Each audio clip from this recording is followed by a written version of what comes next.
Bismillahirrahmanirrahim. Apakah yang berjanggut dan yang memakai celana cingkrang yang masuk surga? Yang tidak pakai bagaimana?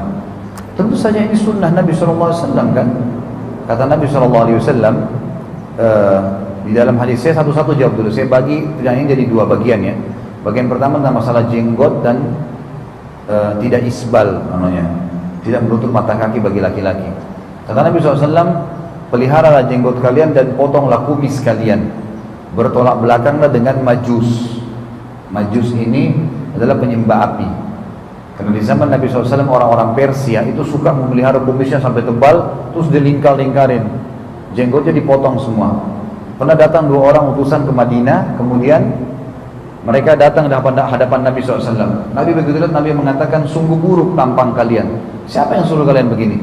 Kata mereka, Tuhan kami. Tuhannya mereka Raja Persia waktu itu, rajanya sebagai Tuhan.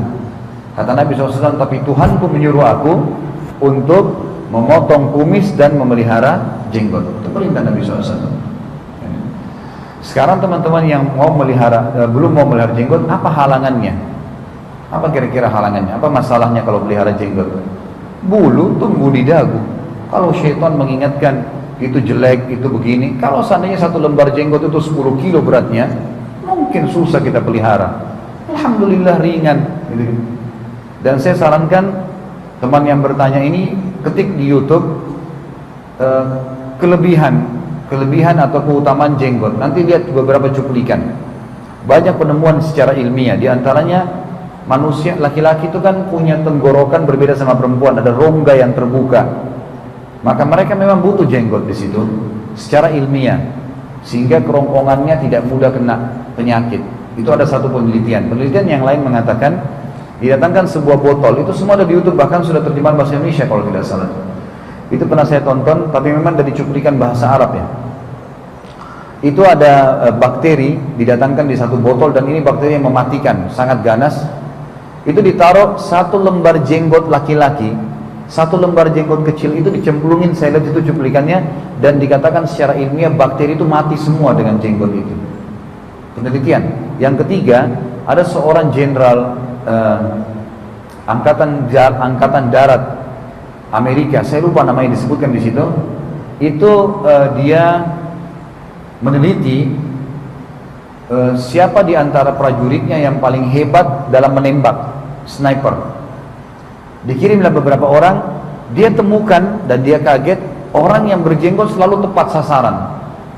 Dia penasaran, dicoba 2 kali, dibentuklah 2 tim 10 orang, 10 orang berjenggot, 10 orang tidak jenggot, disuruh utus lagi di wilayah yang sama, sasaran yang sama, tembakan, semua yang berjenggot tidak meleset. Dia ulangi lagi ketiga kali, sampai-sampai dia mengeluarkan instruksi, semua sniper harus berjenggot walaupun perempuan. Iya, ada cuplikan di YouTube itu. Disuruh pakai bahan untuk itu. Kalau masalah penampilan, itu kan persepsi teman-teman sekalian. Persepsi. Orang yang bilang, oh jenggot itu jelek, itu kan persepsi dia. Persepsi. Gitu. Nanti kalau orang barat non-muslim buat jenggot model, baru dia buat model juga. Kita punya agama yang memandu kita. Minimal kalau anda belum mau memelihara jenggot, jangan salahkan orang yang berjenggot gitu loh. Itu dulu. Kemudian masalah isbal, mengangkat celana dari mata kaki, memang ada hadis Nabi SAW. Kata Nabi SAW, 3 orang yang tidak akan dilihat oleh Allah pada hari kiamat, disiapkan azab yang pedih buat mereka gitu kan? Dan Allah tidak akan membantu di timbangan amalnya. Orang yang mannan itu suka sebut-sebut kebaikannya, sudah kasih orang sebut-sebut kebaikannya. Yang kedua itu orang yang bersumpah dusta untuk melakukan dagangannya, dan yang ketiga orang yang menutup mata kakinya. Yang ada larangan dari Nabi SAW. Ada riwayat yang mengatakan semua yang di mata kaki bagi laki-laki akan masuk ke neraka. Artinya akan menyebabkan dia masuk kalau dia tetap bertahan dengan itu. Itu dalil dulu ya. Sekarang secara contoh lapangan. Teman-teman sekalian, kenapa dipermasalahkan dengan angkat celana? Apa sih masalahnya? Kalau orang bilang celana cingkrang, jelek, baik, saya tanya Bapak Ibu sekalian, bukankah di Indonesia ini di mall-mall kita ada orang yang pakai lebih tinggi celananya? Celana kuntung sampai lutut. Kenapa kok itu dianggap keren? Kenapa dengan angkat sedikit dianggap kampungan? Ini kan berarti persepsi saja kan. Ada yang lebih gila, lebih tinggi lagi sampai setengah paha. Haram, aurat kelihatan. Tapi nggak dibahas loh. Kan ini persepsi saja. Kenapa bapak-bapak di sini kalau pakai jas percaya diri? Persepsi kita ini keren. Sekarang ubah persepsi koko, persepsi kopia keren. Selesai urusannya kok.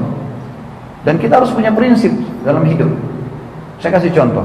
Kalau bapak ibu tidak punya prinsip dan prinsip itu berpegang pada kebenaran dan kebenaran adalah agama, tidak ada yang lain. Agama bilang mau dunia benci saya nggak peduli.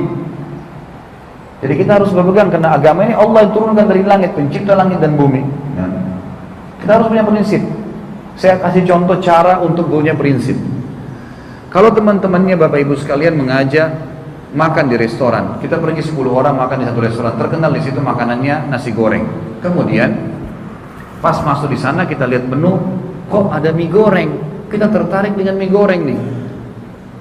Saran saya, beli mie goreng, jangan beli nasi goreng. Walaupun semua teman datang untuk itu. Mereka bilang, baik coba ini enak nasi gorengnya. Ya saya lagi pengen mie goreng.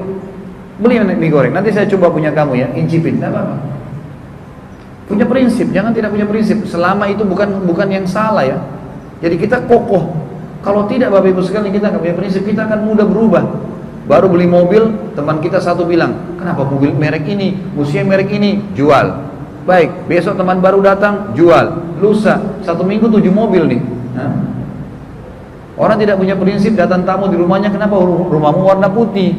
Loh, harus menurut kau apa? Coklat bagus, cat coklat. 1 jam kemudian tamu lain datang hijau, yang satu lagi biru. Enggak, putih, saya suka warna putih. Dan selesai. Menurut saya hijau, itu menurut kamu, menurut saya enggak. Itu bukan hal yang salah, punya prinsip, kan gitu. Nggak usah, kita nggak ada sesuatu yang salah kok. Jenggot ini di dagu saya, bukan di dagu Anda. Apa masalahnya? Kenapa harus di situ yang kebakaran jenggot? Jenggot saya tidak kebakaran kok.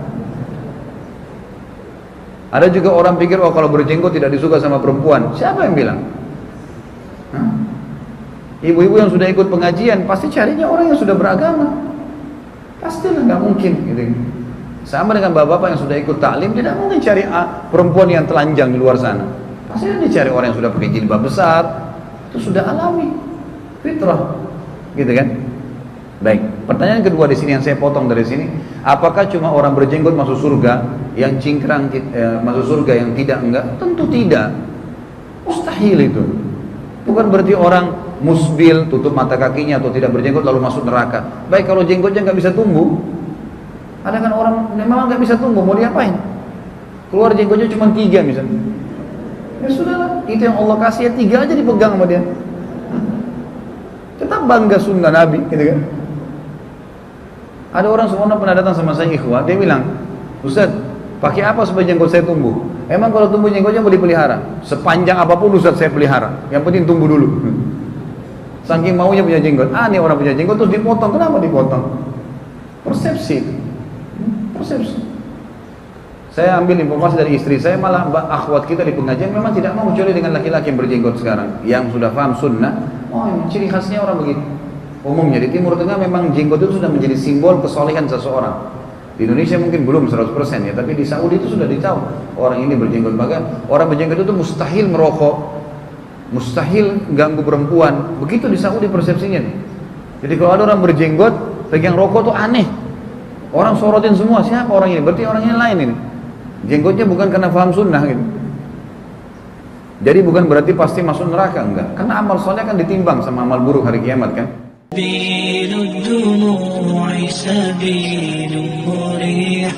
تنهدى يا صاحي كي تستريح